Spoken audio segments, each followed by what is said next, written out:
Never before in all our history have these forces been so united against one candidate as they stand today. They are unanimous in their hate for me, and I welcome their hatred. The needs of working families and the middle class, not just the billionaire class. We know what's going on. We are paying attention.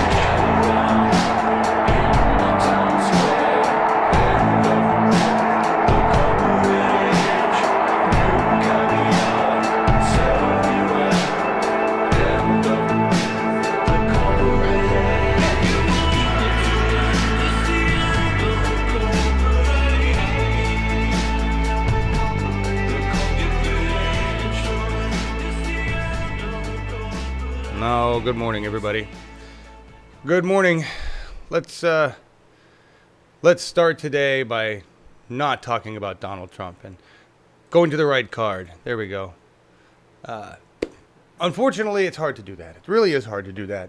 Every day is just another adventure. The Paris Climate Agreement is in the news right now, and Act on Climate is trending on Twitter because the world is trying to say let's stay in the Paris Climate Agreement, which doesn't really matter.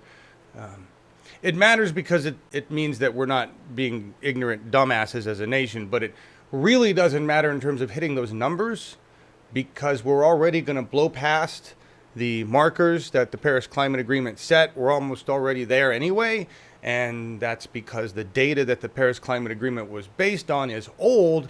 New data, James Hansen, guy who originally did the whole global warming data back in the day, new data says we've got about half the time and the rate has doubled, right? Half the time, rate has doubled. Yet MSM is still quoting the year 2100. Articles still talk about the year 2100. I don't know why. Because the latest data says we don't got to 2100. The latest data says we've sped things up so fast. Cut that in half and double the rate of what's going on. That's where we're at. I don't understand why we're misreporting and misrepresenting. Well, of course I do. It's because mainstream media. Anyway, that's whether we back out or not. Those numbers are that's just gone. It's just gone. Good morning, Trisha Yeager. Yes, unfuck the world. Hey, Steve, unfuck the world. I just like that statement. It's nice. Good morning, everybody. We got Dennis, how you doing? And Melissa and Steve and Jilly Love and Density and Paula and Trisha and Bev, how you doing? Katie, man, just good morning. Randy, John Warren, Holly, how you doing? Juliet, Metalhead, Ashley. Good morning, Ashley. Before I forget, we've got the pseudo-intellectuals coming up on Sunday. That is the next show, and I'm excited about it. We had a meeting yesterday. These guys actually take time to prepare and get ready and do a good show, and so I'm excited about that. We're going to talk about what is philosophy and why do we give a shit. That's a good question, and I'll just be honest. Since the first show, I'm still thinking about the concepts and everything that they had. I love these discussions. I don't think they would survive on a mainstream media network more than 30 seconds, but I love the fact that we're talking about them on the internet, right? And maybe someday we can bring these kinds of high-level discussions to mass media when we've got an educated populace capable of comprehending that shit. Anyway, before I forget, Markus, good morning, my German friend. Yeah. Good morning, John. And I forgot it yesterday, but I will do it today in a very special way. Good Kufifi, America. Thank you so much. Thank you so much. Well, Trump tweets, the planet is falling apart at the seams. We're much more focused on that than we are on many other things, unfortunately. It's a sad state. Not that it, I mean, it's obviously pathetic and sad but there are bigger issues. Would you not agree that we should be focused on? There are bigger issues, yes, of course. You just said why, and yeah, and it's all a great distraction in my opinion, and yeah, we'll see where it leads. And the only hopeful message came today from Europe, from Germany. They met China, and China and Europe declared they would A, stand behind the Paris Climate Agreement, and B, would strengthen their efforts to get things in a better way, if that is possible. Yes, yes. There's actually a lot of good news out of this. And we'll talk about that. Again, the worse he goes, the more we unify. States and cities are saying, you know what, we're gonna make sure we meet the Paris Climate Accords regardless of what 45 does, and that's unifying the people. I mean, that's, you know. And this is clearly a similarity between the US and Europe, or worldwide, because you guys elected him, not you in person, of course, not the guys here. But anyway, Trump was elected, and he more and more unified you, and and after the European incident, the world and Europe gets more and more united, and this is a good sign. It is. We are working on the same page. Great. Yes, and I think we're more starting to see that. It's like, oh, we're identifying the evil, and we're seeing the rebellion force and really what it is, and it's the lines are being drawn. We were talking about this months ago. We're waiting to see how do things shape out. You know, where do people end? Where does mainstream media end? Where does the Democratic Party end? And we've seen things kind of wash out. The Democratic Party is useless at the top level, but useful at the ground level, right? Working with countries as cities, as states, seems to be working out. I don't know if you remember, but the state of California signed an agreement with, was it Scotland or something, to work on climate change? Yes, I read something about this. Yeah. It is not a big deal, and would change nothing. But I think it was very important to set a sign, and it's a good thing. And I think maybe it would be a kind of solidarity if cities around Europe or around the world would do something like a partnership with the US citizens who are ready, who are willing to make the change into renewable energy, maybe. And I think this is what Germany and China agreed on, that Europe should share its knowledge about the techniques, etc., to spread it faster into the world and to help. And Germany and Europe declared they are ready for it, because there is no. It doesn't matter. It makes no sense to joke around about money. You know, the times are over. Right, exactly. They're mobilizing on climate like it's a real threat, because they're seeing it as a real threat, especially in places like, well, up there, where sea level and their cities are right there. I mean, they're seeing it happen, and to put it into Bush or Trump words, maybe war on terror, war on weather. I think if Trump today at 3 p.m. in the Rose Garden in the White House says that USA would go away, would leave the Paris climate agreement, then I think in some way this is a declaration of war. Yeah, it kind of is. It kind of really is. I don't disagree with you there. A lot of other people showed up. Hello, all of you. Hey, Jeanette, Hoban Nielsen, who I noticed you said you were having dinner. So even though it's a good morning, I hope you enjoyed your dinner. I hope it was good. I hope it was free of hormones and weird stuff that we put in American food. Markus and I were talking about steaks and meat and the cost of stuff here. Very, very interesting. What options? But that's a whole other deal. Let's hello everybody. Hey Brom, how you doing? Hey Lynn, Vermont. And good morning. Good morning, good evening, good day around the world. That's what I really should say. It's what I used to say when I started my show a long time ago. I said good day around the world, everyone. And that was my favorite way to go in. Anyway, hello again. The card. The reason I did this card is because it pretty much sums up what's going on in America right now. This is here. Let me frame it up nice. The card is courtesy of Plutonium Blondovich, a MAGA Trump supporter. Dear supporters of the Paris climate deal, please study the Maunder minimum, then get back to me. So this was a challenge that apparently climate change is just bullshit. It's just weather. And if we understood the Maunder minimum, then we're all good to go. Because, scientists understand the Maunder minimum. They wrote it a while ago. It's pretty old.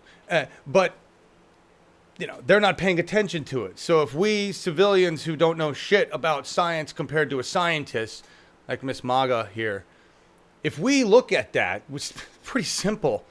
So I went and looked at the Maunder minimum, everybody.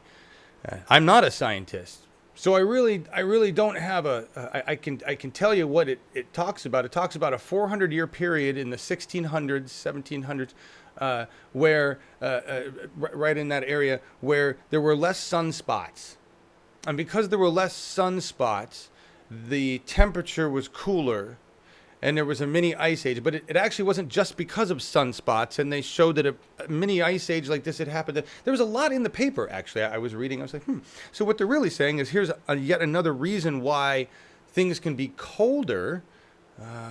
I didn't actually understand how it had anything to do with global warming at all. I'll be honest. I'm not a scientist. Somehow Plutonium Blondovich, though, she got it. She was like, yeah, this is it. Totally. One obscure paper. This explains everything going on, guys. Wake up. It's just weather. That's the ignorance that we face. Honestly. You could drop source after source in front of Plutonium Blondovich, and she will not give a shit about what they say to counter the Maunder minimum. Maunder minimum is all she needs. That's it. It's like the Bible when you pick a verse. Yep, that's it. Says I can rape my kids. Judicus 5:11, somewhere in the Old Testament. That's basically what's going on here. Anyway, it made me sad. All the things on the cartoon that are supposed to be funny, right? That's called science. That's the scientific method of let's make sure we know what hell's going on here. Let's make sure it's peer reviewed. Let's make sure we do study after study after study. Let's make sure we're not over exaggerating or under exaggerating. That's called science. It's not just, yep, 2 + 2 is 4.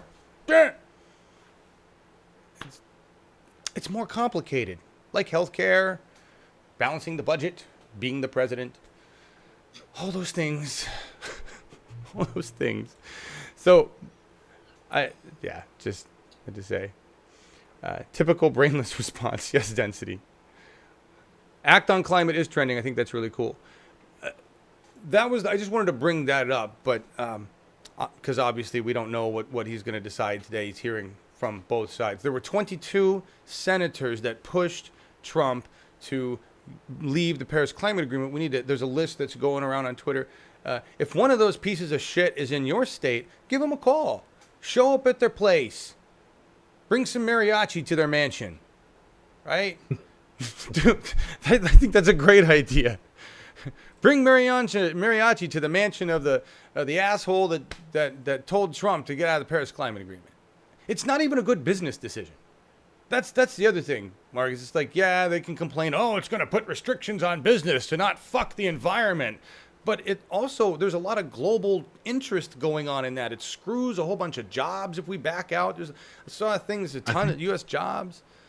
I think Trump, this is what I said yesterday, because I think that Trump is batshit crazy.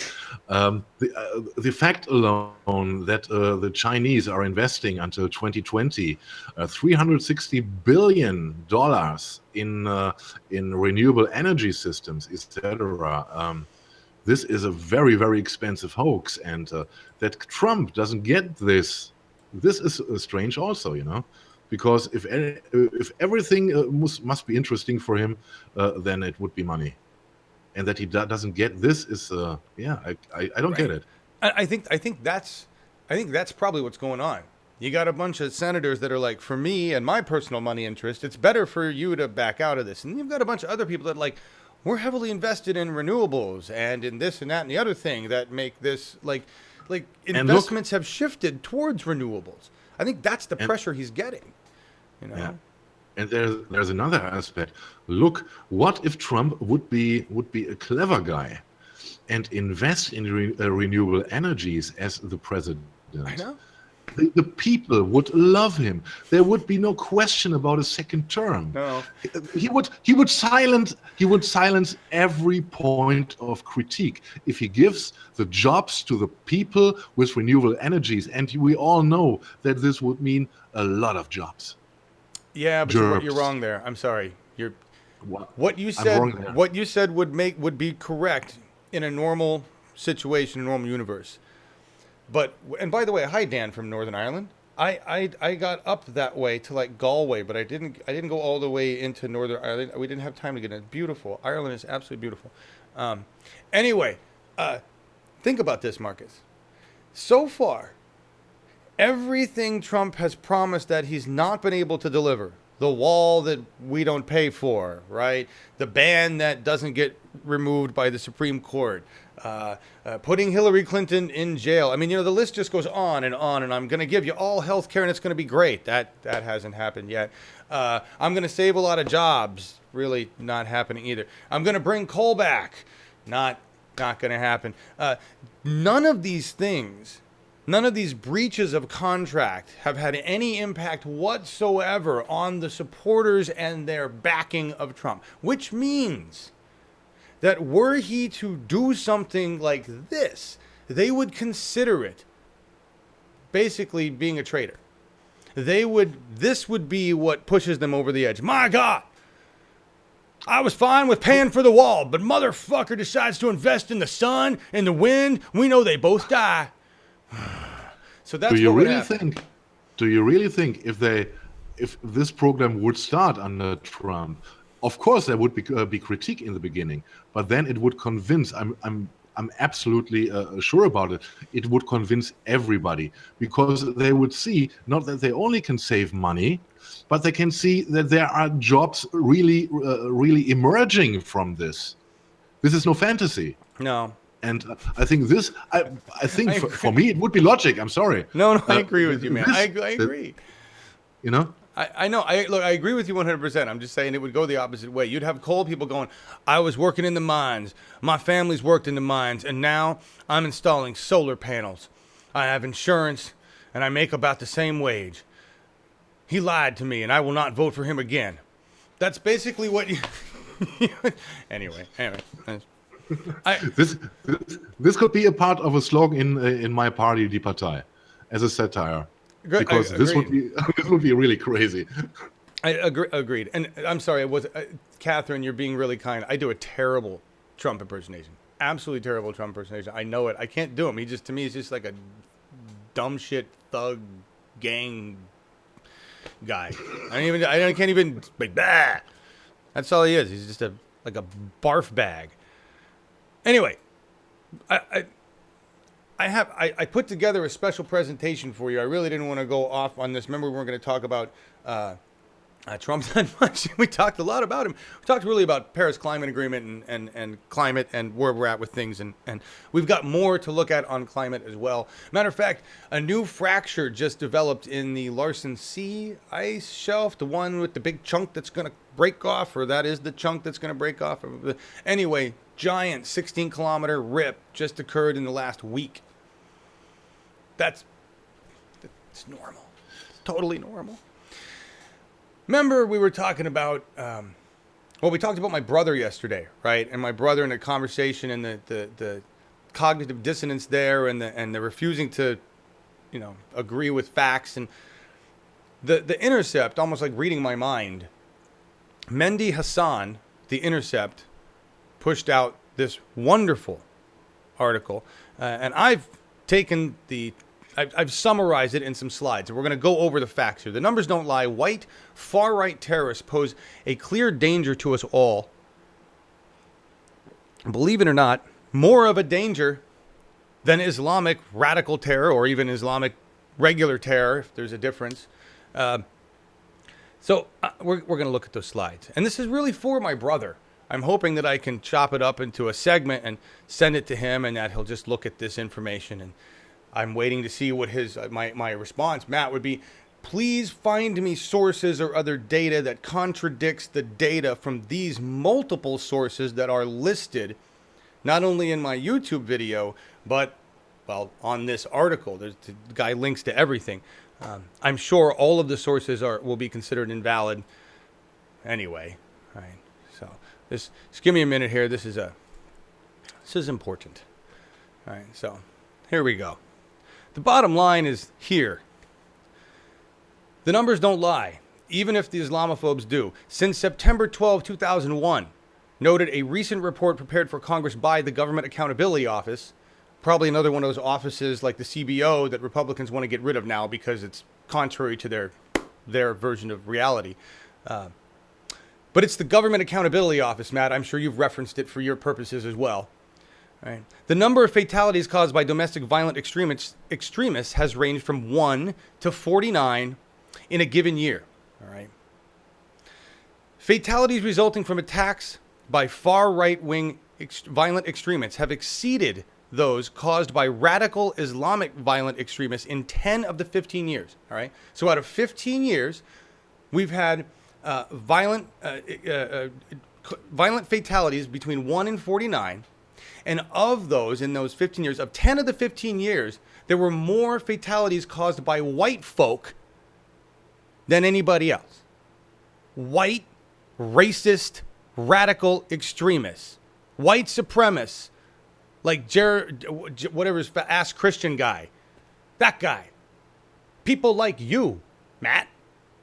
Okay? All right? So, fatality resulting from... And we're the same in 3 of the years. Okay, so they were 50-50 in 3 of those years. Both white racist extremists and Islamic radical terrorists killed the same amount of people in 3 of those years. They tied. But the statistic breaks down to this: out of the 85 violent extremist incidents that resulted in death since September 12, 2001, far right-wing violent extremist groups were responsible for 72, 73%. That is 73%. That's a bigger number than Islamic radical terrorists, which is 27%. So just some very simple numbers there. Very simple numbers, right? 62 of the incidents were caused by white folk. 23 were caused by Islamic terrorists. More caused by white people. Are we getting that? Just want to make sure we get that. All right. The report points out that the total number of fatalities is about the same for far right-wing violent extremists and radical Islamic violent extremists over the approximately 15-year period, with the latter edging out the former by 119 to 106. Here's what's interesting, though. Apparently, Islamic terrorists are more efficient. Right? Islamic terrorists, it seems, are more deadly in terms of the number of people killed in each of their attacks, yet far right-wing terrorists are more active in carrying out attacks. They do more attacks on U.S. soil, right? They're more active. One here, one over here, one over here. Interesting that they're more active in their terror. Yet we don't pay much attention to that. Every time one of those actions happens, we call it a mentally ill person because they were white. Oh, it's just got a mental problem. Take care of that. On the other hand, we just shot the terrorist over here. Islam guy. Right? A plethora of reports and studies from New America Foundation to the Combating Terrorism Center at West Point, just want to make sure we understand where that is, right, have backed the GAO on this point. One group of researchers even found that compared to Islamic extremists, far-right extremists were significantly more likely to have a higher level of commitment to their ideology. I'm going to follow through on this. I want to talk about the suicide bombers and Allah and no, that would be Dixie and Confederate flag and KKK and asshole American. That's the face of terror. That's the face of way more terror in America than radical Islamic terrorists. By the numbers, by the facts, prepared for our government, backed by several other reports and studies. All of these linked in the main article. Please find me information that contradicts this data.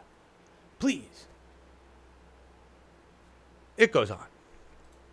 Meanwhile, U.S. law enforcement agencies, according to a survey carried out by the Triangle Center on Terrorism and Homeland Security, Our government considers anti-government violent extremists, not radicalized Muslims, to be the most severe threat of political violence that they face. I want to read that again. Understand what they're saying. Anti-government violent extremists. That'd be me. I mean, I'm not violent, but anti-government. They're working on applying. When protest is considered anti-government, and anything you do in a protest can be considered violent, this is what they consider to be the biggest threat. What we're seeing in states who are making it illegal to protest, they're basically putting us in this position right here. We become the biggest threat to our government. They don't consider radicalized Muslims to be the biggest threat. They're aware that the biggest threat is white people.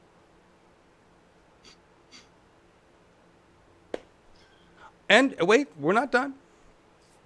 So this is wrapping it up here from the authors. Why would a president who is, and we've got links to all these things in the article. Remember, this is all in the description here, guys. Why would a president who has repeatedly retweeted white supremacist Twitter accounts such as White Genocide TM, why would that Twitter account even be allowed to exist? Just out of curiosity, Twitters. Appointed a white nationalist to be one of his delegates in California, accepted campaign donations from white nationalist leaders, picked a white nationalist as his chief strategist in the White House, and has been officially endorsed by the Ku Klux Klan. Why would he want to turn a blind eye to the domestic terror threat from white supremacists and nationalists and put American lives in danger? I don't know.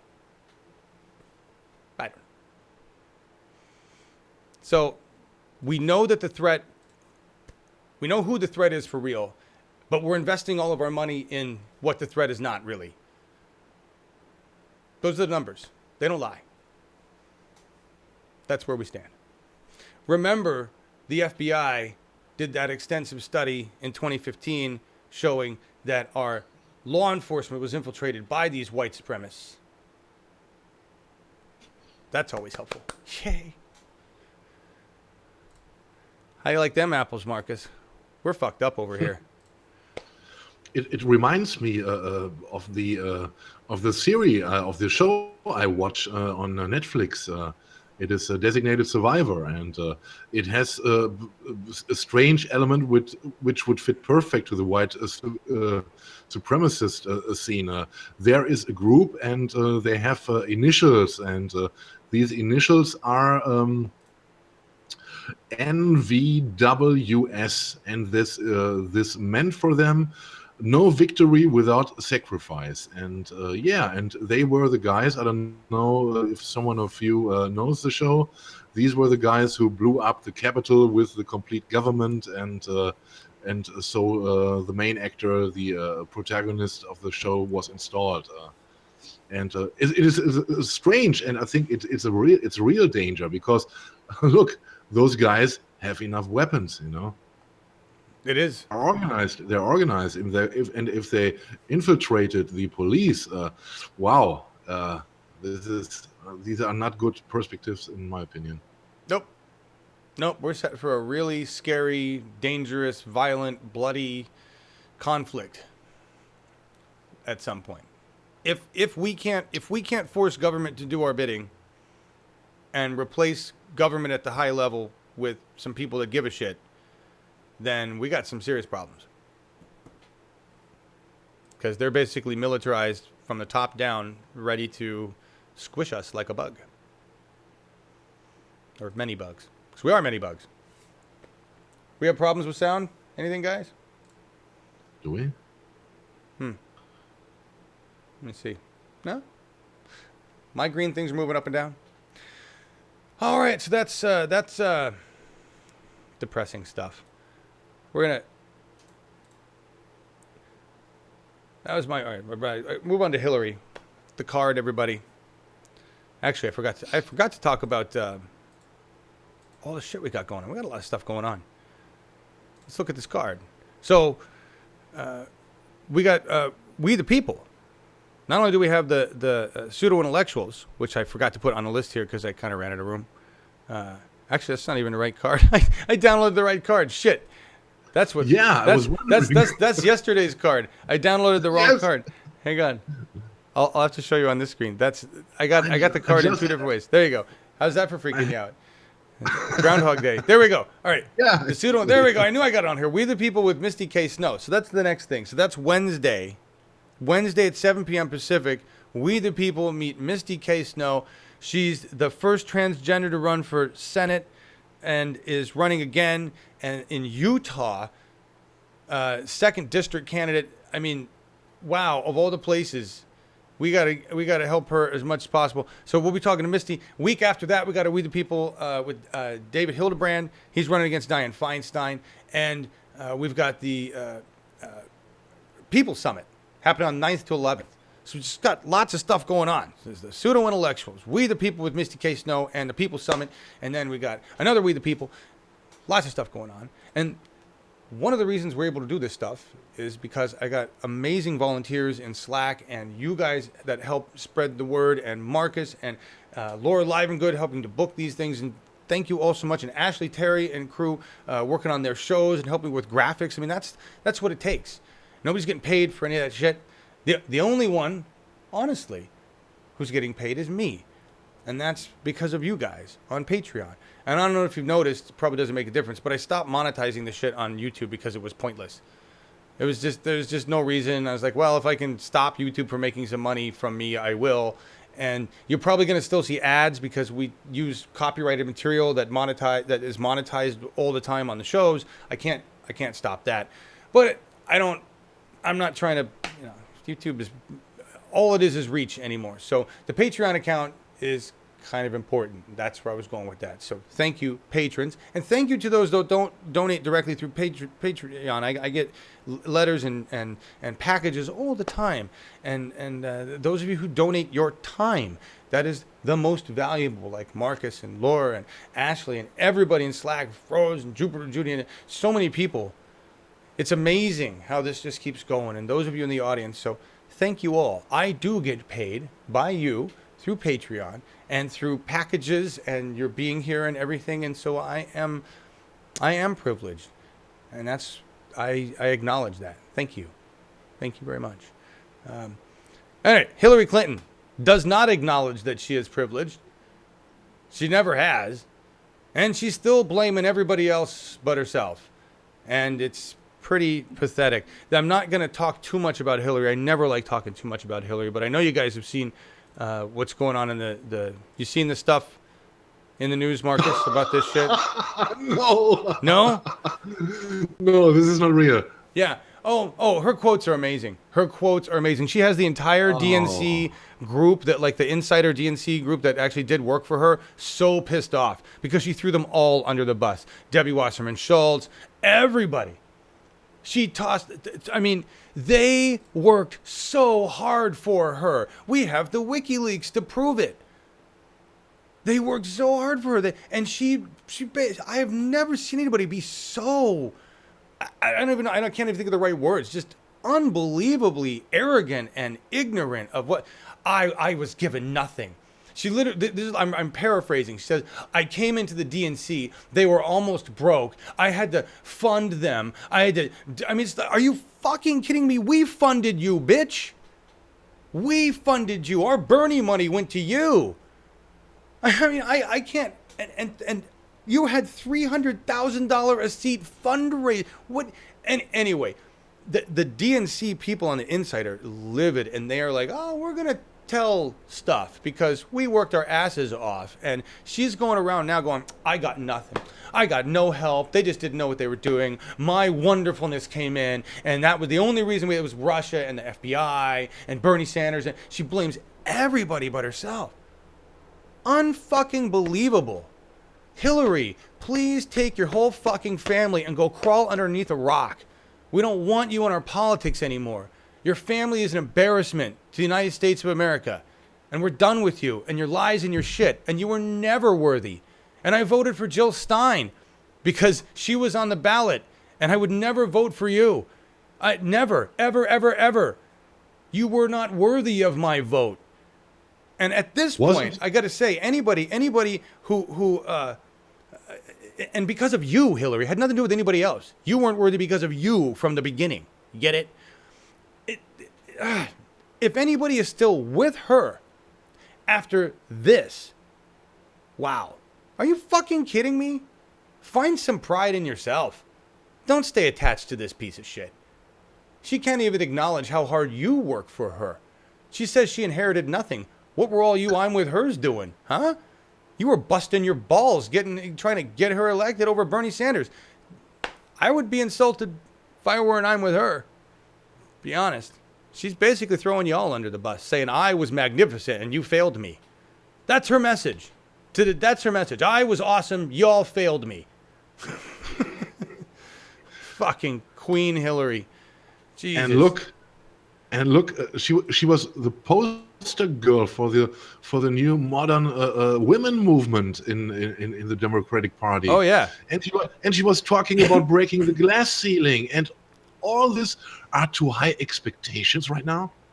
Oh, come on. Really? Yeah. It's yeah. Here, what I wanted to show you guys. And I know you want to get away with it. And you guys want to get away from talking about this. That's fine. Talk about EW's interview with YouTube. EW. Elizabeth Warren. Oh, I don't give a shit about Elizabeth Warren. Fuck yeah, me neither. She's done. Yeah, she is. I want to show you these two quotes. This is the reason I want to talk about Hillary Clinton. Here's two people that know a lot more about it. Two people that were fucked by the Democratic Party. All right? Tim Canova and Tom Fegan. In Debbie Wasserman Schultz's defense, this is Tim Canova. In Debbie's defense, he's defending Debbie Wasserman Schultz because Hillary Clinton threw her under the bus, which is unbelievable, unfucking believable. Think about how many times we heard Debbie Wasserman Schultz defend Hillary, defend the Democratic. I mean, my God, she's still doing it. So here he says, in Debbie Wasserman's defense, she did everything she could to hand the nomination to Hillary Clinton, and yet Clinton has a point. Under Wasserman Schultz, the Democratic National Committee was broke and broken. The party was decimated in the 2014 midterm elections and in the weakest position nationwide since 1920. But failure was rewarded, a fitting epitaph for the DNC under Wasserman, and why 2016 turned into an even bigger failure, losing to the weakest Republican nominee in a century. Thank you, Tim, for providing some background and truth there. Yes, the Democratic Party was basically broken and broke and in a pile of shit because they hadn't been winning anything for a long time. And another reason they should have gone with Bernie. Clinton's claims are completely self-serving. This is from Tom Fegan. Completely self-serving and contrary to the documentation in the book Shattered. Her campaign had complete control over DNC. We saw this, right? Debbie Wasserman Schultz was her hand-picked chair. The Clinton campaign vacuumed up all the donor money and left state organizations without the resources to canvass or assemble ground forces for the 2016 campaign. We saw this. We saw that. We saw where the money went. None of the money came back to the states for local candidates. It all they were bitching about it. I remember covering that. Clinton's historic implosion and loss is all on her and her arrogant, clueless team. Well, she even threw her team under the bus. It's amazing. The only one left is her. There is nobody besides her who did anything great. Just her. Unbelievable arrogance. She and Trump are a lot alike, actually. Yes. You notice that, Marcus? Yes, and I was thinking to myself when you presented this headline, this article, I was thinking to myself, how funny would it be, funny in a strange way, how funny would it be if Trump was the president and Hillary Clinton would be his vice president? They'd get along. Hilarious. She's better at sales than he is by far. Yeah, but it would be a couple unbelievable. Oh, because they would maybe start a Twitter war or something like this. I don't know. Bill sits at home as the first lady or something, the first man somewhere in the White House, and those two, they're like the Real House of Cards if you put those two together, right? Kind of like a packaged marriage. Jeez, boy, the damage they would do. Let's change the topic, man. Gene structure on that's some horrific. Yeah, it's changing. Just real quick on the whole Kathy Griffith thing. So everybody's screaming apparently right now about Kathy Griffith and her horrendous freedom of speech showing what appeared to be the chopped off head of the president. And then everybody said, oh, poor Barron Trump, because, you know, he thought it was real, or Trump tweeted that he thought it was real. Like Trump spends any fucking time anywhere near that kid. He doesn't. It's nowhere near him, right? Like he would know. I don't know how he would know. Anyway, then I started seeing people remind me of Ted Nugent. Remember Ted? Piece of shit Ted Nugent. He's still around. The world is waiting to hear that he's dead, and we'll all be like, oh, that's great. Remember what he did? He threatened Barack Obama, basically. And there's lots of clips of this. He spewed racism. He made more threats against Barack Obama. If somebody made those kinds of threats against Trump today, they'd be taken out.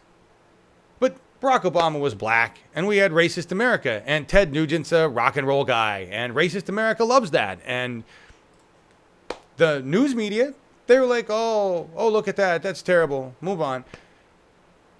Here we attach it to Barron Trump. Right? And as I said yesterday, are you fucking kidding me? With the atrocities that we commit around the world, and we're concerned about this kid who, if he isn't aware that his father is a douchebag monster by now, somebody should tell him. Stop hiding the truth. Barron's smart enough to know. Anyway, there's a video. Is the video on here? No, I don't. I had another article that had a.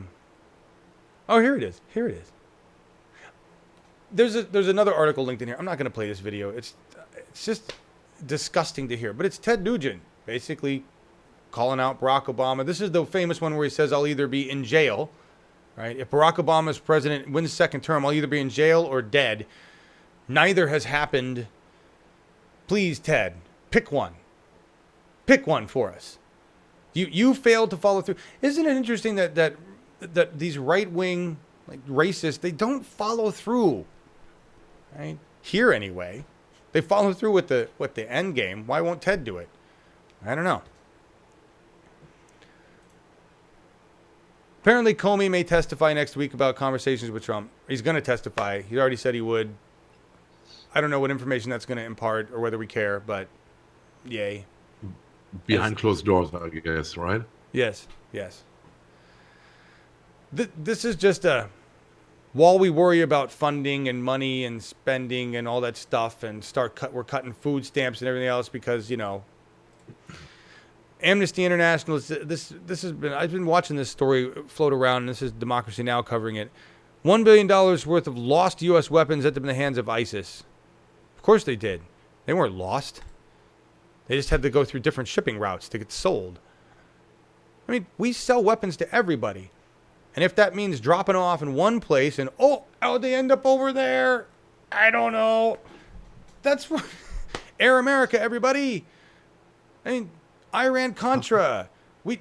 This is what we do. It's called regime change. And they just found out that, I mean, I'm talking about just weapons, but I can't even keep up with the stories. Tom Price went and invested in something before he came over. They're finding every suit and tie has some tie with illegal operations of sales of weapons or business ties over here, contradicting shit they've said over here because they're making money over here on the back end and they're working deals over here. The whole thing is fucking corrupt. The Pentagon has lost like $1 trillion of hours. Don't know where it's gone. Whatever. Halliburton lost, I don't know, was it 40 billion, 40 million, some outrageous number. Think of what all that money could have done for us. For us. Supposedly our money, it goes to this. It goes to fund a military over here and then the opposing military over here so we can watch them blow the fuck up out of each other and then sell them more weapons the next day. And I didn't run the clip yesterday. We ran out of time. I forgot to run the clip, and I'm so sad. But it was some White House fucker who's supposed to explain shit, explaining to one of the intelligent reporters there what the difference is between Iran and its attempt at democracy and Saudi Arabia and Iran and its human rights violations in Saudi Arabia. What's the difference between, like, we sell weapons to one, we condemn the other? What's the difference between Iran and Saudi Arabia, really? Huh? Does anybody really know? And he was unable to answer the question. He went, thank you. He had no fucking answers, like, because there's no difference except that we choose to sell weapons over here. They'll get their weapons on the back. They get used or rerouted, right? It's what we do. It's what we do. Except for Germany. Germany's going to make their own weapons now. Get back to that. They're going to take care of themselves. That's what they got to do. Right, Marcus? I think the meeting with China and Merkel for the EU was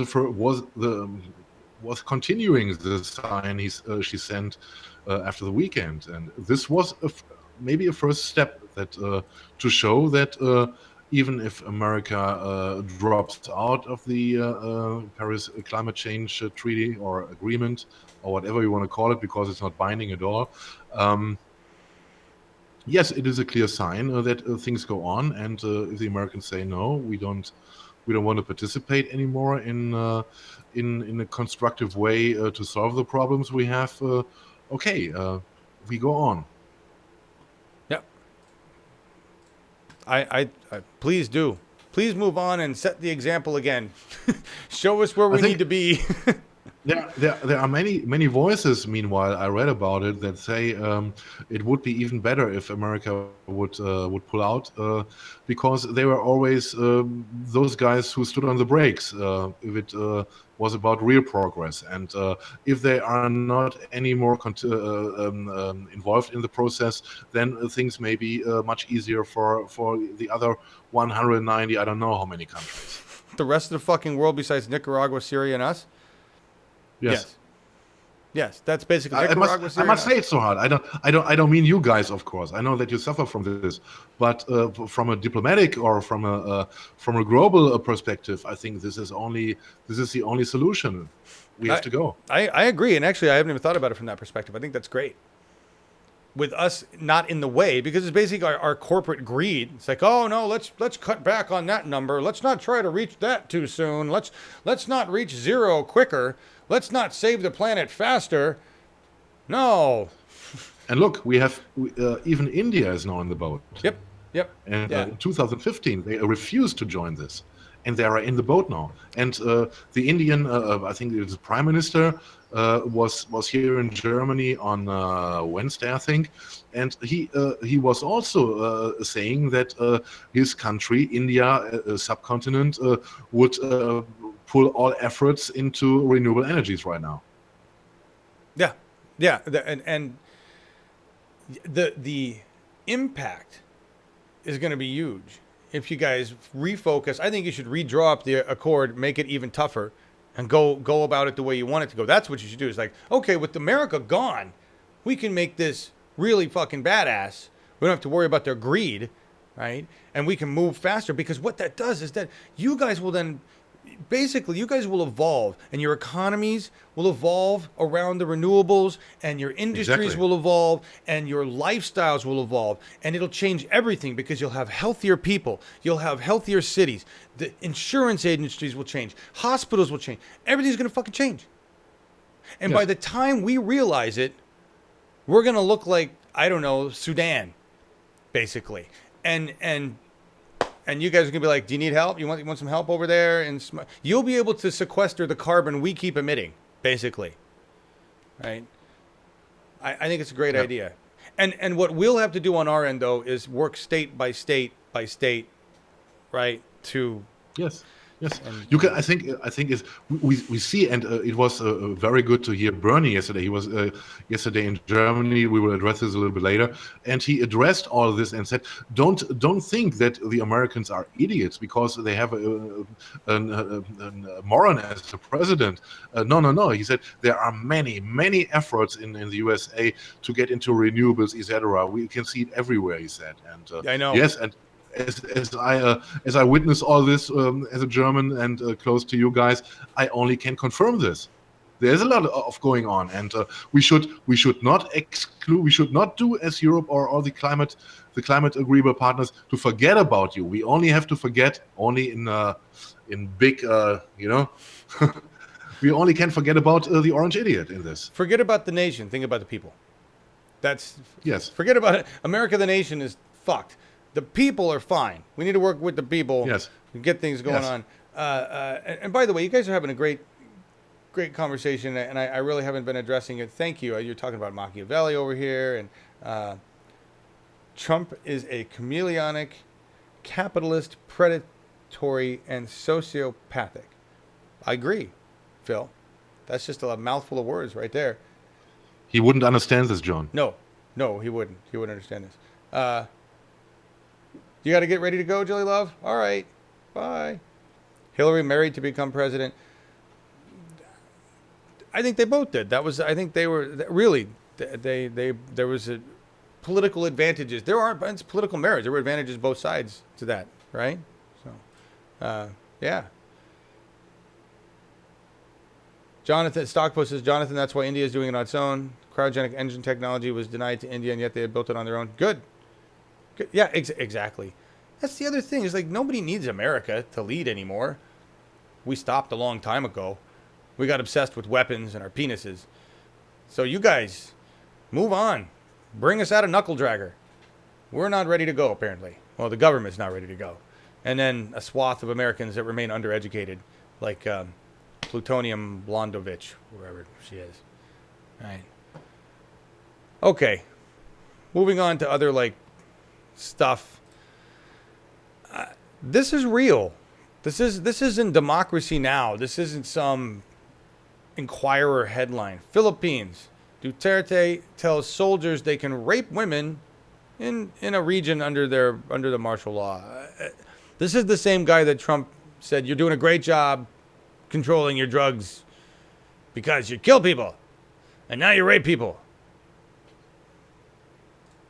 Here's something scary. I find this really scary. I've said this before. The people that owned this house before me, they live in the Philippines.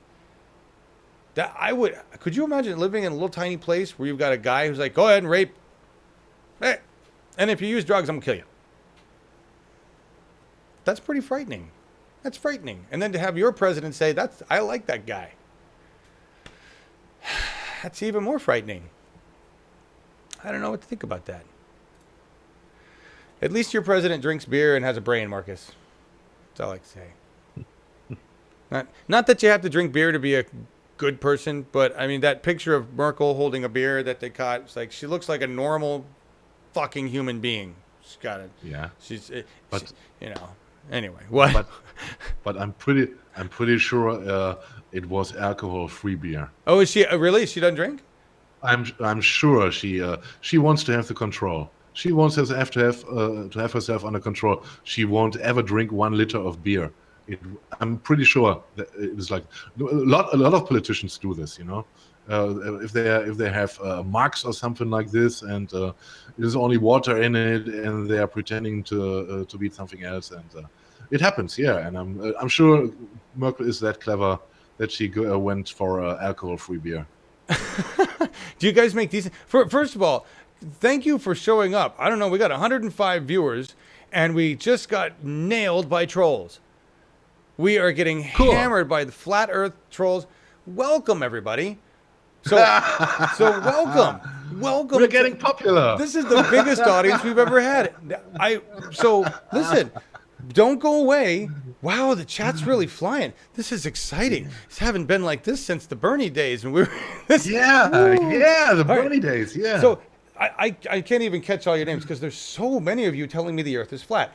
Please. Yeah, there are programs, John. I guess there are programs. They're programs. Aw. So we got spammed? Yeah, look at this. We got spammed? Yeah, we got a spam attack. Holy shit. Well, that's irritating. How does that happen? I've never had that happen before. Honestly, these aren't real people? No? Maybe it was one of my Facebook friends. I don't know. Maybe. Well, if that's unfortunate. If any of you are not bots and you happen to believe the Earth is flat, will you please just stop saying it's flat and drop me a link to a source? Or, I don't know. Can I ask you this? What difference would that make to climate change? Even if the Earth is flat, do you agree that climate change is still a problem and we need to fix it or we're going to die on flat Earth? Because I'm fine with accepting your flat Earth theory as long as we stop climate change. You willing to meet me there? I don't give a shit one way or the other what you think the Earth is shaped like. I just want you to agree that we have to go to 100% renewables. Can any of you go with that? Because we're really not talking about... see, now I can't even see the real chat. That sucks. But it was a big mistake not to be monetized anymore. I saw someone in there that said we are not programmed.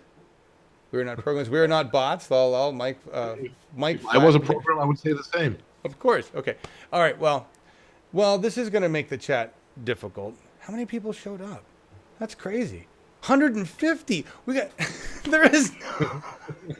What did you have the whole flat? Is this my brother? Did my brother organize this? Did he have all his friends show up and come here? What's going on? Yeah, sorry guys in the chat.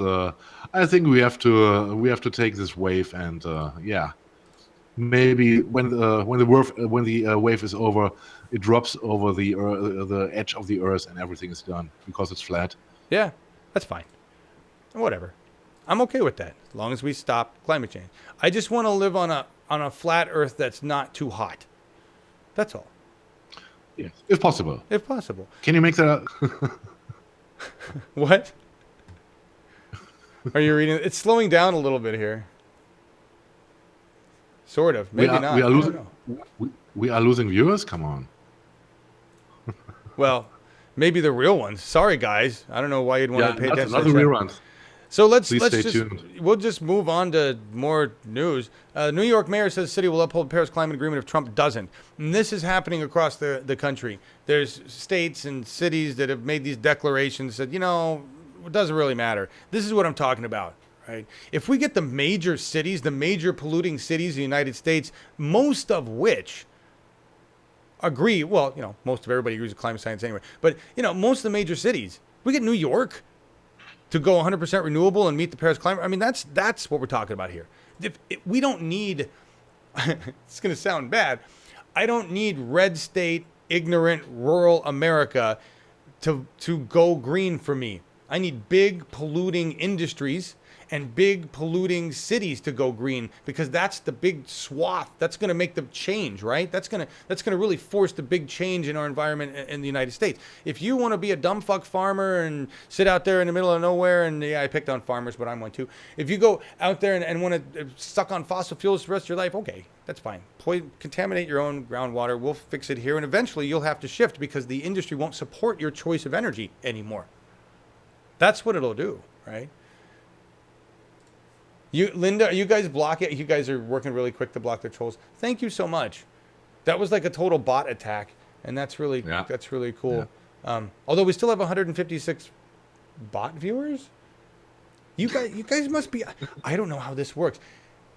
If you're really out there, flat earthers, again, stop telling me that the globe is a lie and that we're flat. Don't tell me that. Let's just agree to disagree on that one for now. What do you think about climate change? Can you... Climate change is government... So Jay Castle says climate change is government propaganda. Can you please show me any other scientific research that...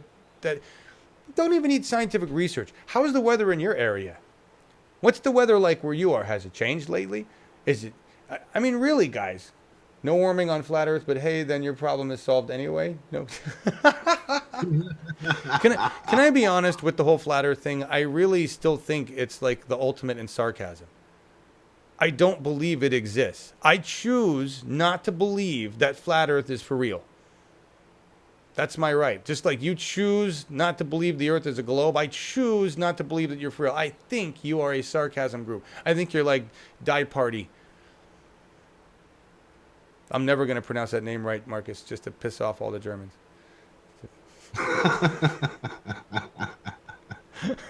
Fascinating. I know. It's just one of those American things. Climate change is tyrannical.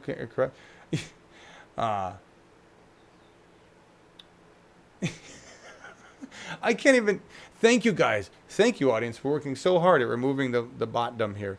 And wow, that was fun for a while. We had what appeared to be big views, Marcus. Not anymore. Huge. We had huge views. Nope, it's shrunk down to normal size. But they are polite. Steve Collins says we got 69 likes so far. Oh, right on. Go on, please. If you're already here, then you can give us likes, guys. Come on. You guys are hilarious. Oh my gosh. All right. Please continue. I will. I'm departie. Thank you, Katie. She's the one who keeps correcting me. She's like, God damn it, stop pronouncing that way. She does. She chats me in Slack. Everybody does it. Anyway, moving on. Ground game. We got into ground game if you weren't aware. Ground game. When I see stuff like this, I get encouraged. This is good stuff because this is happening in Kansas. And if you're not aware, Kansas is not exactly the forefront of progressive movement in the United States of America. We have some progressive people in government. We really do, like Gail Finney. She's a progressive in there. We've interviewed her. She's wonderful. I'd love to have her back on the program. And this guy, Kansas Senator Pat Roberts, tells protesters Medicare is the answer and single payer is on the table. I don't know anything about this guy. Kansas Senator Pat Roberts held an event in Ottawa, Kansas today, which was flocked with protesters concerned about the outcome of the AHCA, which protesters, blah, blah, blah, blah. His response, here, I guess they got a video here. Let's see if we run this video. What he says. Healthcare that's affordable. And then, well, the Medicare is the answer, really, if you really want to talk about it. It is. If you nationalize health care, we've got to figure out how to pay for it, number one. Number two, Okay, I'm just telling you that's on the table. The other thing is we should not have anything that kicks people off or where they lose insurance. But now I want to tell you something else too. No high risk pool. With CBO, the Congressional Budget Office is one thing, and that's the one that we have to pay attention to. But I swear. All right, I don't know what the rest of that. That's the only clip we have, but that's encouraging. And what I don't know if he's a Republican. I'm gonna assume he's a Republican, but I don't know. That's just encouraging to me. That the numbers, they're looking at the numbers. What's happening is people are looking at data. Insurance companies are even like, look, guys, this is how it works. Remember that list of countries that installed national health care and then that list of countries that uninstalled it because it didn't work? One is filled with everybody but us, and the other one is empty. Yeah, that's what these old business people are. Well, it looks like some people don't get to make billions of dollars off sick and dead people, but it really seems to work financially for our country. That's the choice they're making. Do we be more greedy? Do we do something that actually makes sense for the citizens that pay for us to be here in the first place? It's really what it comes down to. Dianne Feinstein, Nancy Pelosi would rather take $10,000 checks from a bunch of healthcare organizations than actually provide healthcare for the people that pay their six-figure salaries. They don't need that when they got $10,000 checks rolling out, right? And then they can just reroute it to their foundation like Hillary does. Oh, the Diane Foundation for I'm old and can't remember who I am. Just got 50 grand. Yay. Is chat still insane, you guys, or did it chill out? No, it looked like TYT. Nice. Yeah. Yes. Hey, Froze. Good to see you. Nice you're back in there. Yeah. Hey, Froze. Ball Earth Skeptic. You sent me a we PM will- about a flat we will Earth check surge. it. Great. All right. I'll check We it are out. always open for discussion. No problem at all. You're welcome. No. Delete. No, Stock. Doc, there was no What? need to You delete okay? that, man. That was fine. That's what I asked for. I wanted to know what was going on. You'll see that in a little bit. It's okay. It's okay, yes. It's okay. If it's not hate speech, I'm okay with it. I just don't want to get spammed with the same message over and over again. You're trying to tell me the earth is flat? Fine. Let's have a discussion about that. Yeah. You We don't know? need spam. We are intelligent. We are not Trump. 50, what was it? If you would have explained multiverse theory to somebody, right, which is basically it's M theory beyond M theory, and it's string theory taken to M theory, multiverse theory, which is theoretical physics of how the universe. If you would have mentioned that pre-Einstein, somebody would have said you're full of shit. That's a whole concept of how the universe is even constructed. You want to talk about perceptual realities and the globe and all that stuff and physics? Let's get down dirty with it, man. I went applied mathematics major, so let's talk. I'm ready, man. Let's go. All right. I'm no Neil deGrasse Tyson, but I can certainly talk gravity. I can certainly talk physics of the universe. I'm down. I want to see your data. I want to see your research. I want to see these scientists backing your information. Because if there are scientists backing your information, let's see how many. Let's see what it is. I'm always open to new ideas, because the moment I close my mind to new ideas, I'm done. Yes. No, I seriously doubt that you have any data that would actually prove the Earth is flat. But I'm willing to look at it. We will check it. We will look at it. Right? Of course. Right? As long as, if it's just what you believe, that's one thing. Science doesn't give a shit what you believe. Right? I'm all about science. You got the science? Let's bring it. Yeah. This was my graduation gift to me when I graduated. It took me 8 years to get my college degree. I started in 2001, basically. This is the first fundamental theorem of calculus, which is taking the limit, knowing how fast something is going at a moment in time, because you can. And what I love about this formula that's really cool is that the first chapter of calculus is they teach you this really long, complicated formula. It's really hard to get into the camera view. You can't see it. It's really long formula. And then in the second chapter, they show you a shortcut called the first derivative, which is literally taking one piece and moving it over. And you're like, holy shit, that's so much fucking easier than this long-ass goddamn equation that you made me do 1 billion times.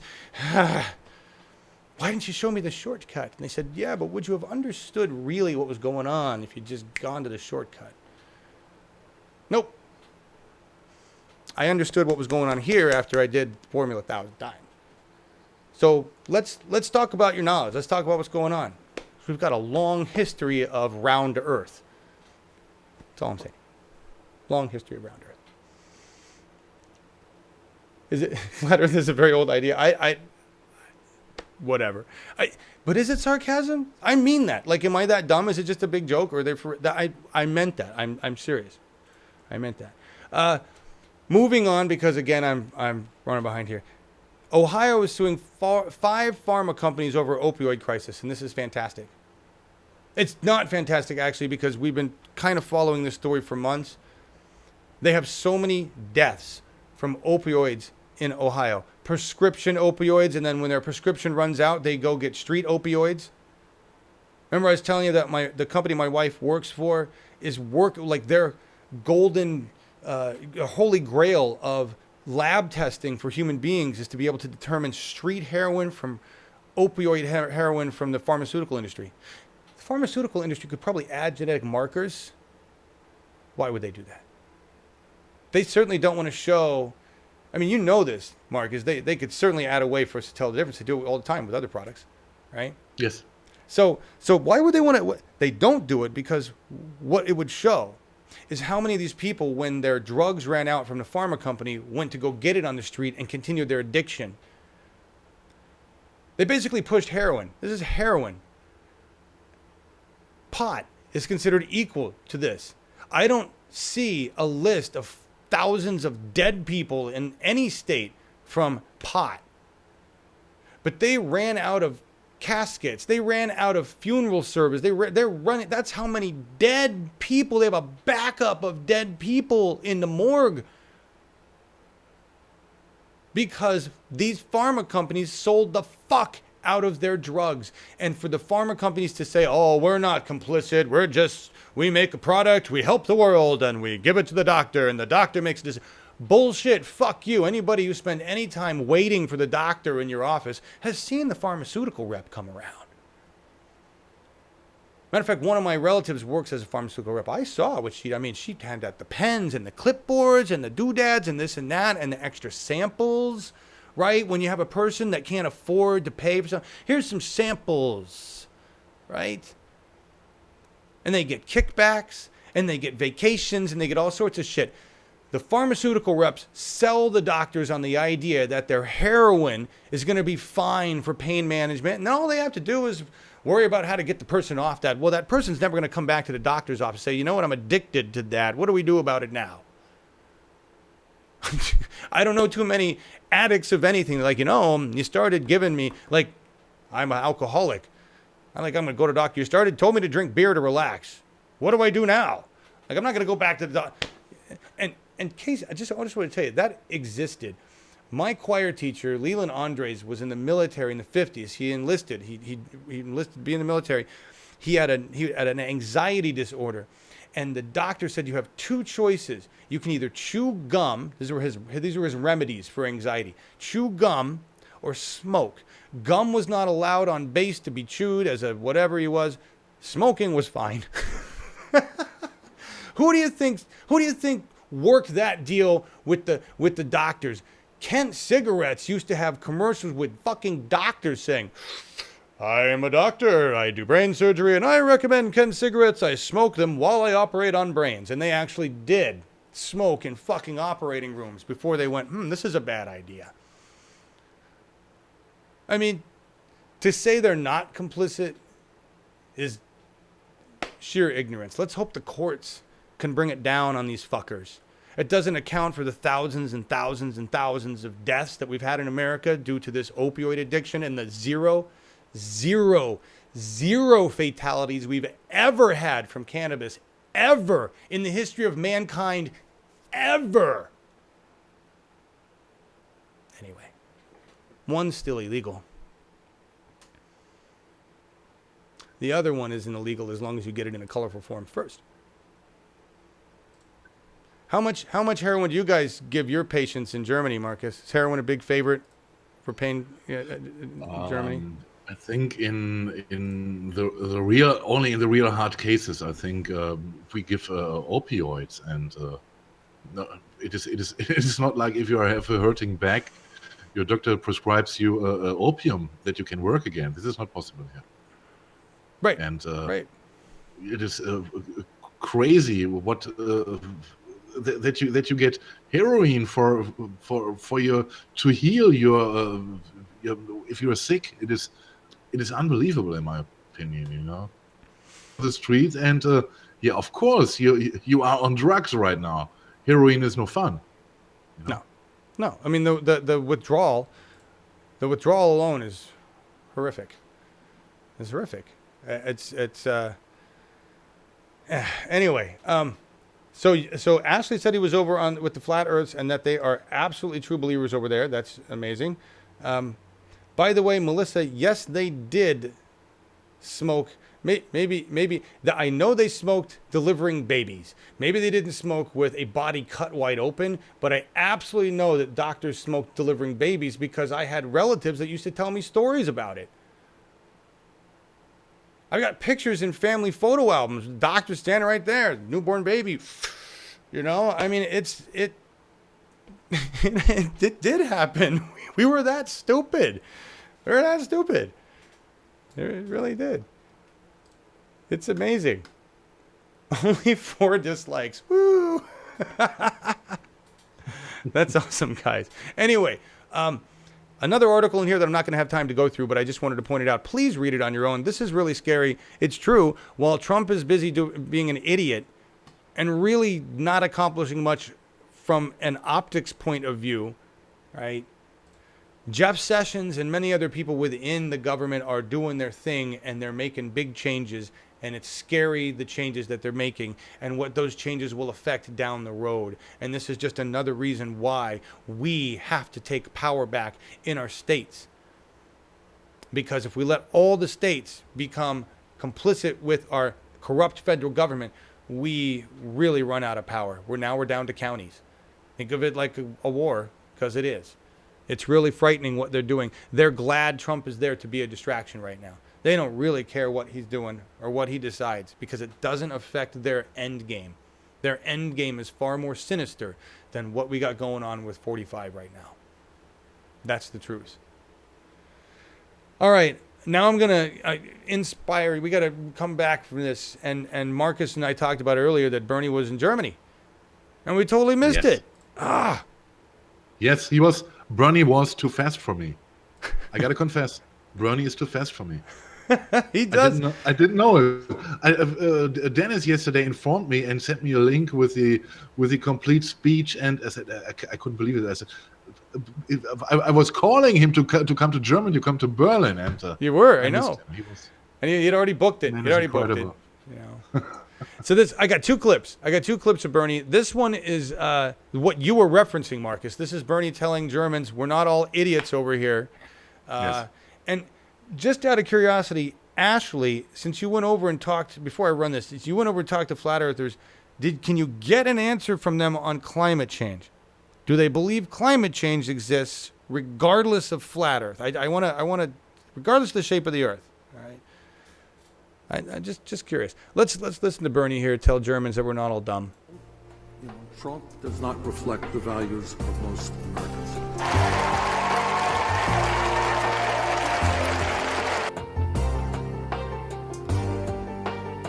I want you all to know that in the United States, we have millions and millions of wonderful in the fight for economic justice and racial justice and environmental justice and social justice. Trump does not reflect the values of most Americans. And we look forward, despite, what happened last week here, we absolutely look forward to working with the great people of Germany, with Europe, the UK. Our job is to bring people around the world closer together and not create fights when they're not necessary. So thank you all very much for being here. Look forward to returning. Up in America. I mean, he sounded like, oh wow, we totally lost our, we're Yes. Yeah, we're buffering, guys. Buffering. Heavily. Sorry, guys. Oh, it looks like we're back up. Yay. I hope you're able to catch that. Yes, Patricia, Bernie is our ambassador president. Exactly. Everything he said, the way he presented himself, the way he spoke to the people, that's what it used to look like when the president of the United States spoke to people with brains, and that's and diplomacy and being all present. That's what it looks like. Not a guy that gets up there and says, uranium? Yeah, it makes bad things like bombs. Bernie Sanders. Love Bernie. And it was so cool to see, because after his speech he took questions from the audience, and he was to sit with the moderator there, and of course Bernie couldn't be kept in his seat, and he was walking on stage, and it was a town hall, and it was so great to see, and it was just Bernie. Oh, that's nice. That's nice. Always wonderful. Well, I have another clip from it. This is Rupley providing this. I think he's saying different things here, so I just wanted to run this. It's a little longer clip. There's our president now arriving to speak with Germany. President Sanders having just spoken with Angela Merkel about continuing in the Paris Climate Accord. I love his hairdo.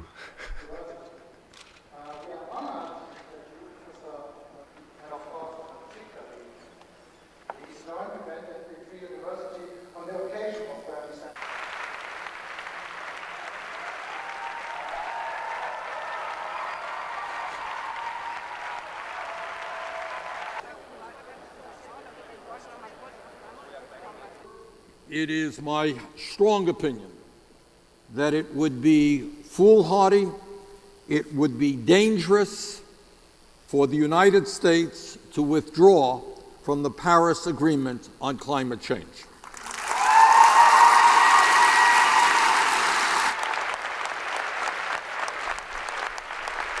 A small number of billionaires control at a time of massive income and wealth inequality in the United States. The Trump budget is an outrageous document. It is the most horrific budget ever submitted to Congress in the modern history of the United States. This is a budget which is nothing less than a massive transfer of wealth from working families, the elderly, the children, the sick, and the poor to the top 1%. You got to be honest with, we often say in America, democracy is not a spectator sport. Football is a spectator sport. Basketball is a spectator sport. Democracy is you. And if we stand together and we do not allow demagogues to divide us up by the color of our skin or where we come from or our religion, we can have an extraordinary future. And your generation, worldwide, can help make that happen. Thank you all very much.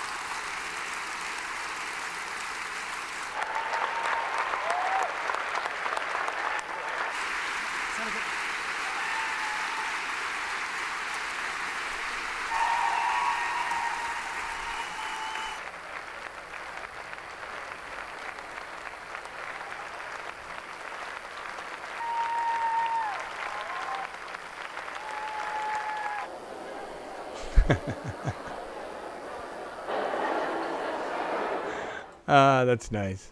I just want to say, we didn't see any shots like that during Trump's European tour 17. We didn't hear any crowds like that. Matter of fact, they didn't show us the protesters in Brussels that, I mean. Trump will come back in July, I guess. It was July, I think. And he will go to Hamburg. And guaranteed, there will be crowds.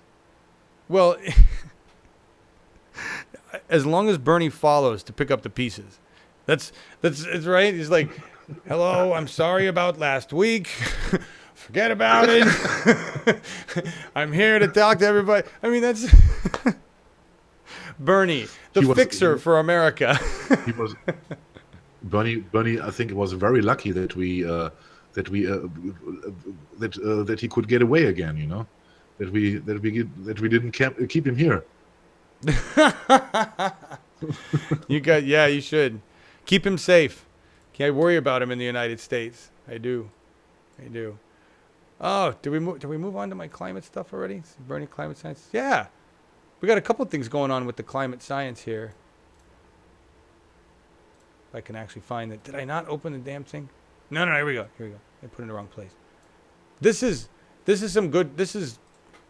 We're on to climate and science, everybody. We got you got your Bernie bump, right? Yes, give me a little hit of that. A little Bernie today. Whew, that's an upper. If there's one thing I'm addicted to, it's the burn. And all of the points that he has on the issues and the fact that he sticks to the issues.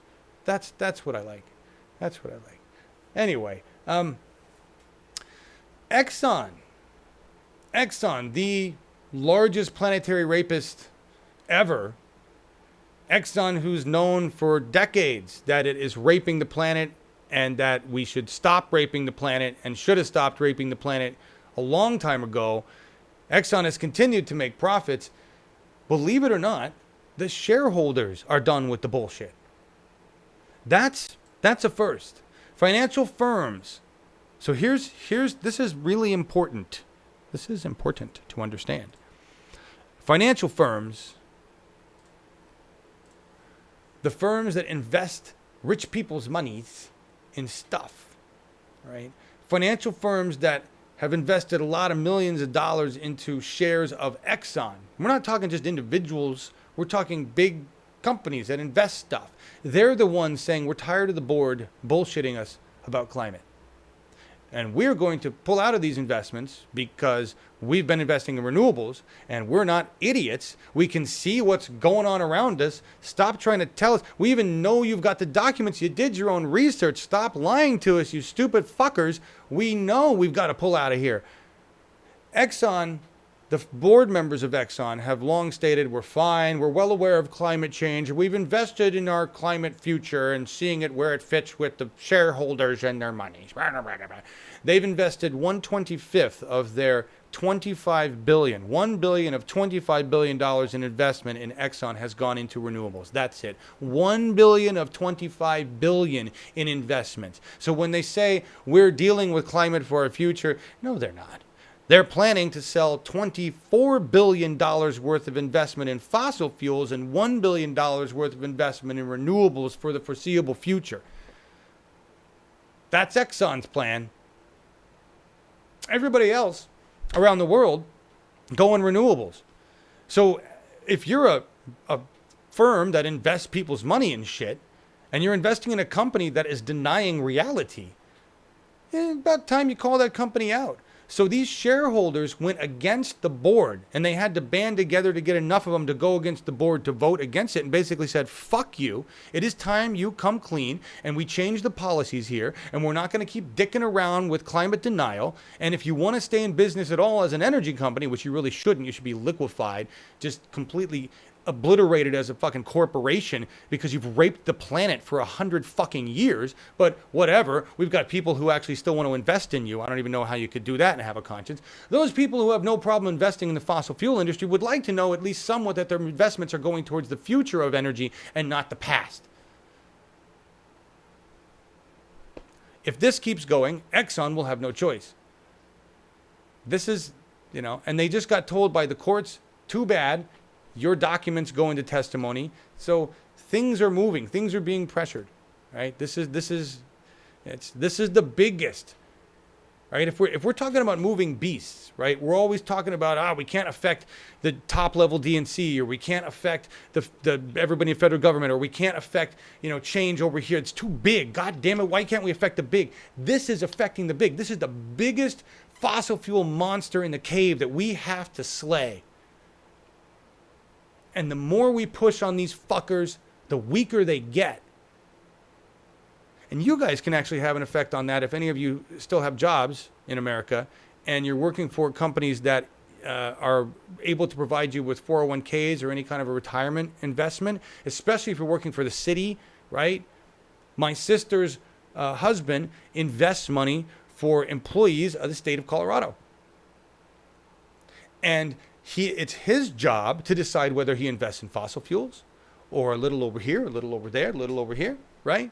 So if you put pressure on these people within your business or wherever they are to say, you know what, I don't want to invest, you're not going to invest in anything that's anti-environment, and you get together, you get a group together and you bug them, they'll make the change. That's happening all over the United States, and that change affects the bottom lines of Exxon.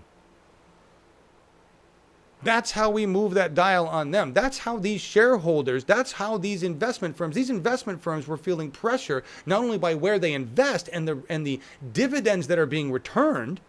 It's smarter to invest in solar right now. They make more money investing in solar. That's what are you going to do?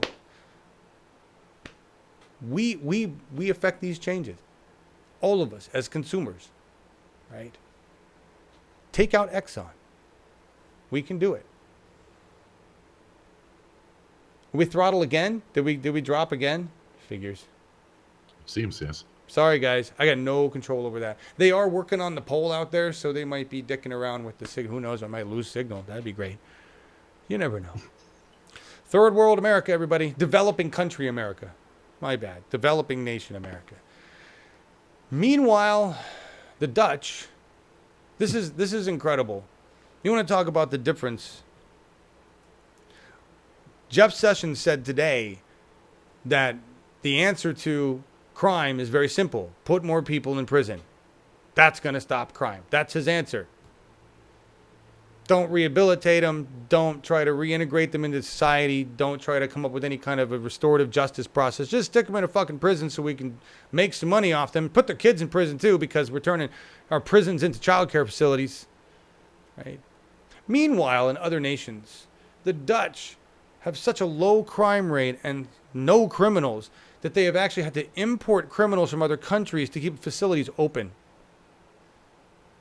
Their model, oddly enough, is based on restoration and reintegration into society.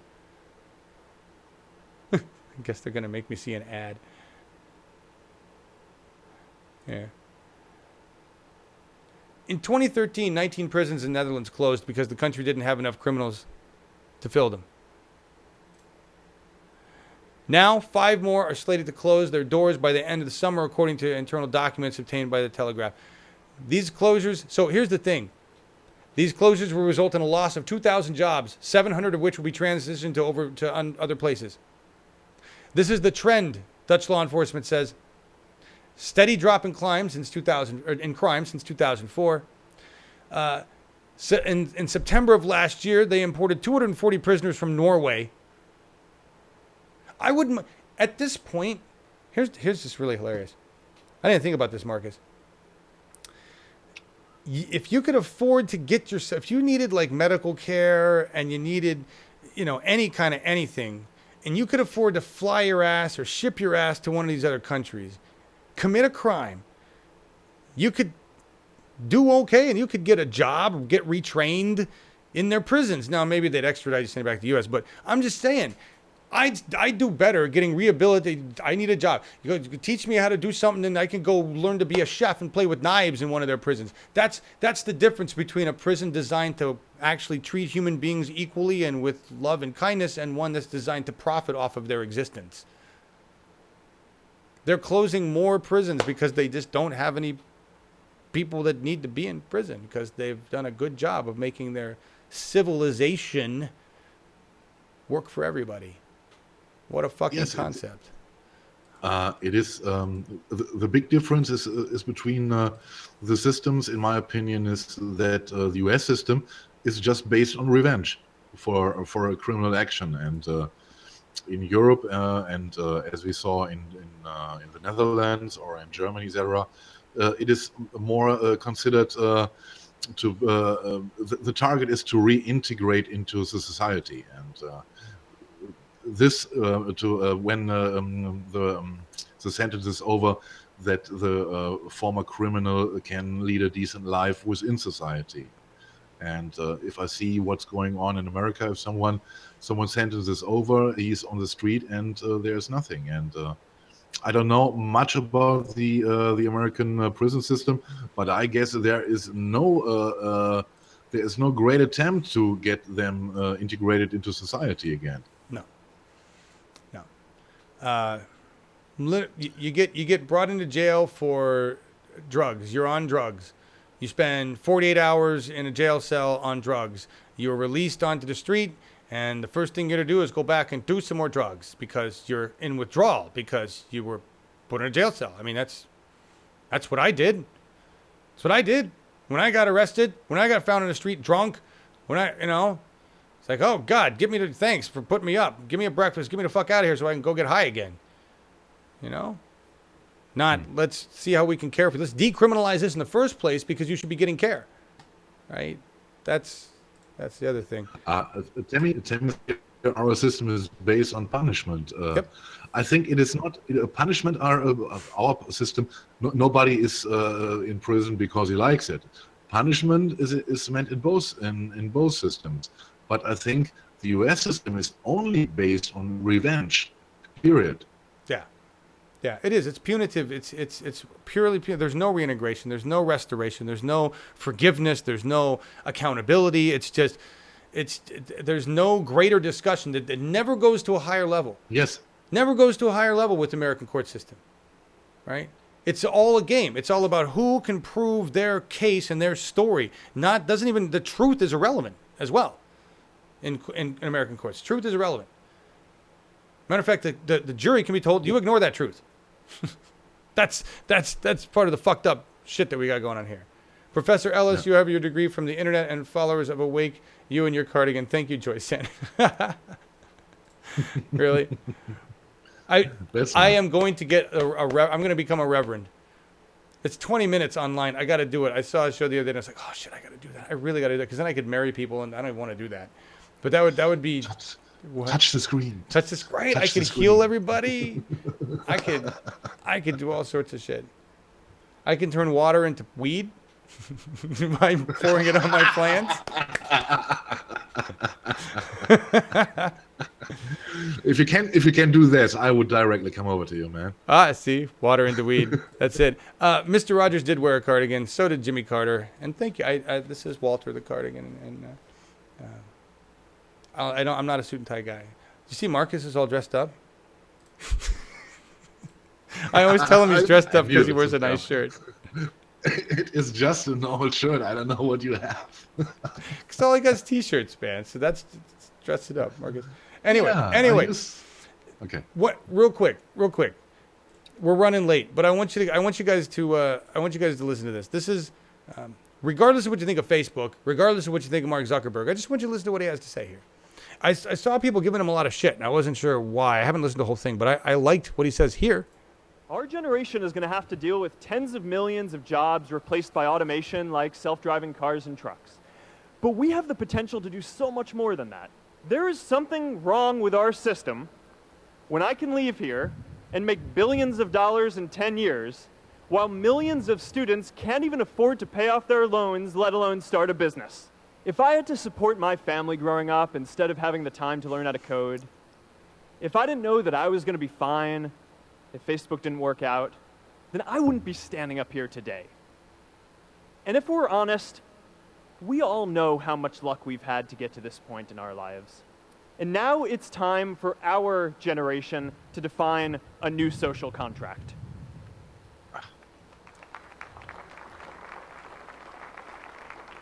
We should have a society that measures progress not just by economic metrics like GDP, but by how many of us have a role we find meaningful.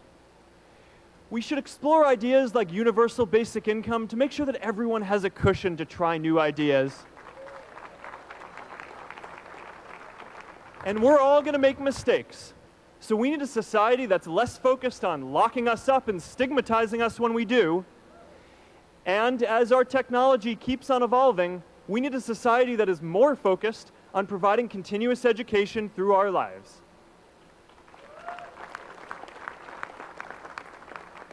And yes, giving everyone the freedom to pursue purpose isn't going to be free. People like me should pay for it. And a lot of you are going to do really well, and you should too. I like that statement. We all should pay for it. Our fair share. That's the whole concept, is fair share. Right? I have no problem paying my fair share of things. Right? But we have a very small percentage of really rich people that don't pay anything at all. And we have corporations that don't pay anything at all. And that's the problem. You can't make all the profit and not pay back into the system. And that's why we got to take back power. I think Mark Zuckerberg's right. My question to Mark, and he may be doing this stuff, I don't know. So what are you doing within your corporation to instill these kinds of values?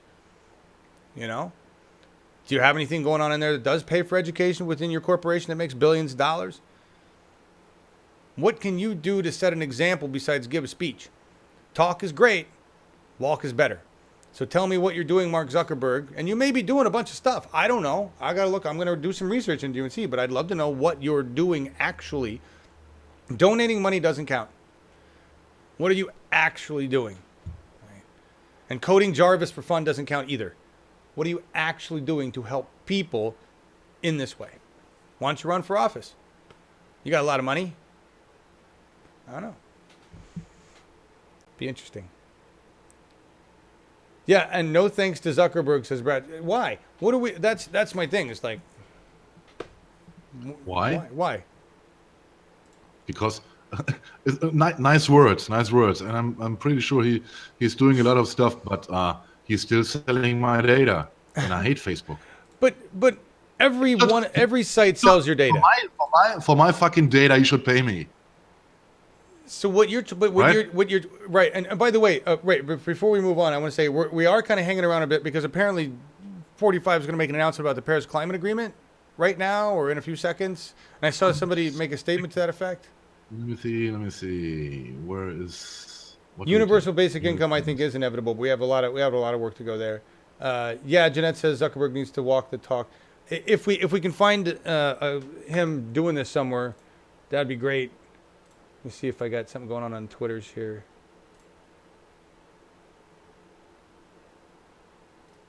Well, Trump's Paris. This must be it right now. What does Trump say? So did he already say it? Did he already do it?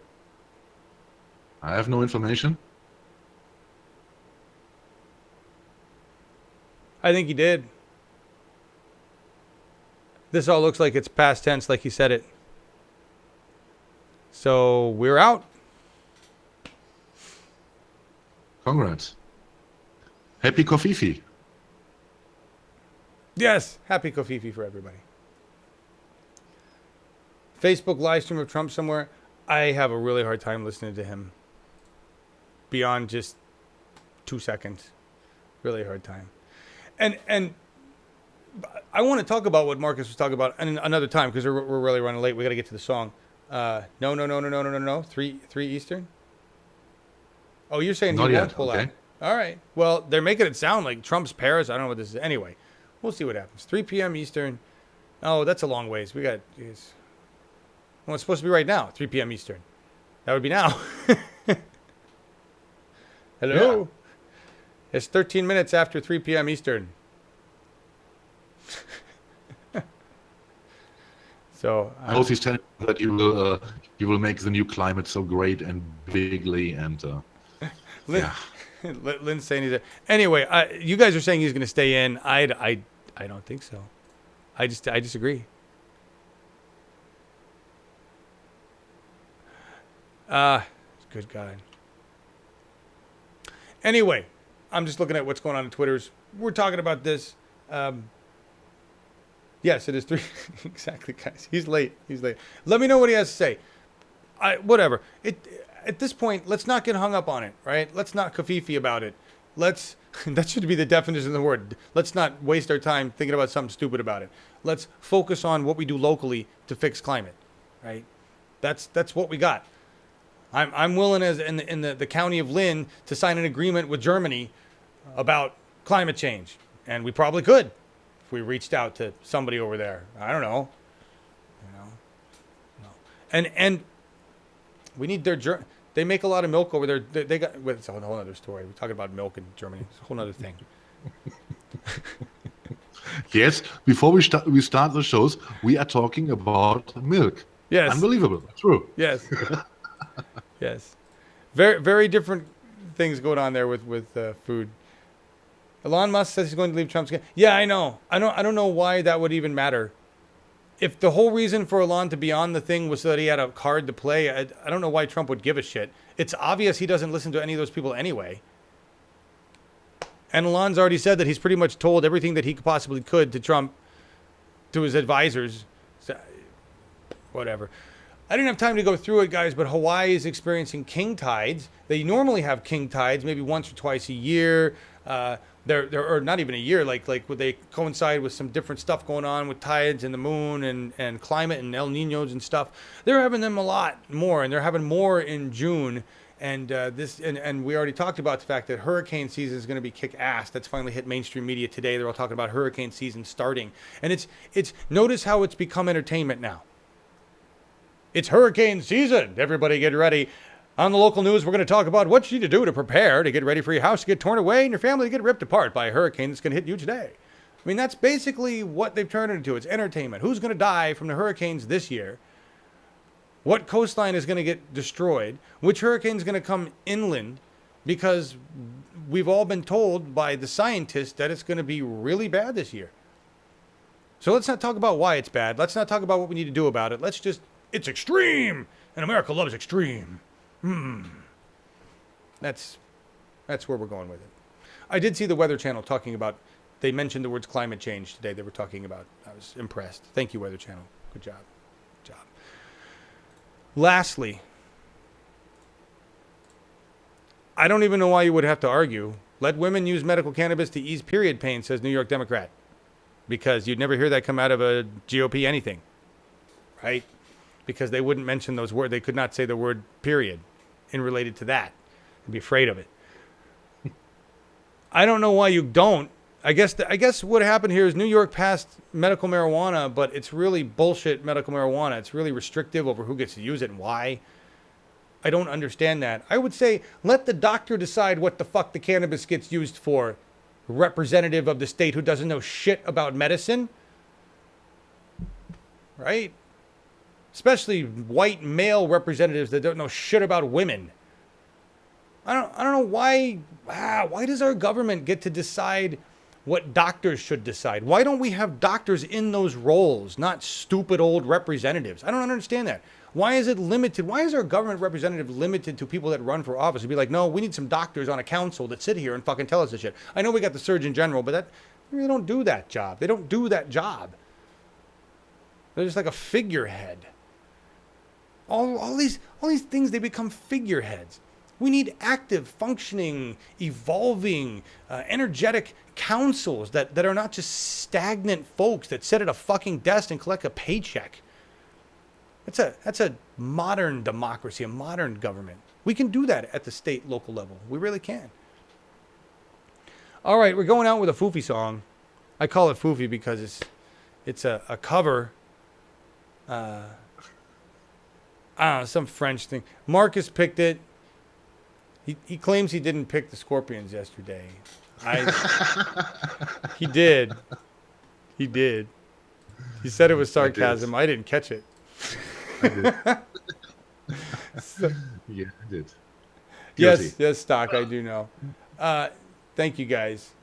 So tell me about this song. What makes this? What is this? What do we got going on here? There's a history here. Well, as you already noticed, I'm a guy who is looking for interesting and sometimes strange tunes, and this one is coming from France, and the band are mostly two French people. They are, I got to read out the names, Olivier Libaud and Marc Collin, and they built Nouvelle Vague, which is translated New Wave. And this is already the message. They are addressing or referring to the 60 French movies and the 1780s New Wave movement. And they do cover songs, and they are doing this in a very unique style. And I got some songs of them which I very like. One of them is Ice Bear, but I chose another one which is called This Is Not a Love Song. And the song originally was performed by John Lydon, former known as Johnny Rotten from the Sex Pistols, when he left the Sex Pistols, and I think it was even after Pill. And it was his own answer to the punk scene, which said John Lydon sold out, and it was all after the great rock and roll swindle, when it turned out that Malcolm McLaren was the head behind the Sex Pistols, and there was no real political message behind it, only the money aspect. Wow. And, this is his counter, and he says this is not a love song, and he's describing in his original video how he's going now to industry and making the big money, and he ridicules all this. And well, it was a good song. It came out in the middle of the 80s, I guess, and this is a remake. I think it was already in the new millennium when it came out, but I'm not sure. And it has a typical Nouvelle Vague style and bossa nova influence, and I think it is quite interesting to listen to, and I hope you guys enjoy it. There you go. So they're French, right? They're French, yeah. They have singers from all over the world. They have Portuguese singers, and but the main heads of the band are two Frenchmen. Yes. Awesome. Well, thank you for that. We'll expand our minds with some French stuff. That's really a copy of some Johnny Rotten stuff, who was discovered to be. I didn't know the Sex Pistols. I didn't know all that about the Sex Pistols. That's interesting to know. That's great. Oh, good that you mentioned this, John. Yeah, I didn't know that. So thank you for informing me, teaching me something new, and thank you all for being here. Such kind words, Naomi Scott. Thank you very much. Really, that's great. I appreciate that. I'm glad we make your day fun. Some's got to make it interesting and more fun. There's too much shit that's just not fun. So, thank you guys. We'll see you guys tomorrow. Yes, tomorrow. What is? Yeah. What is today? Today's Thursday. Tomorrow's Friday. All right. See you tomorrow. You're right. This is not a love song.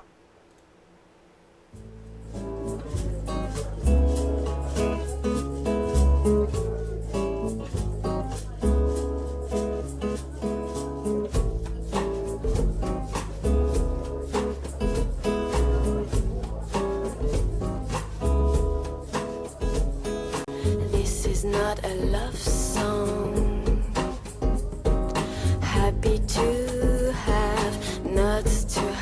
not. Big business is very wise. I'm crossing over into enterprise.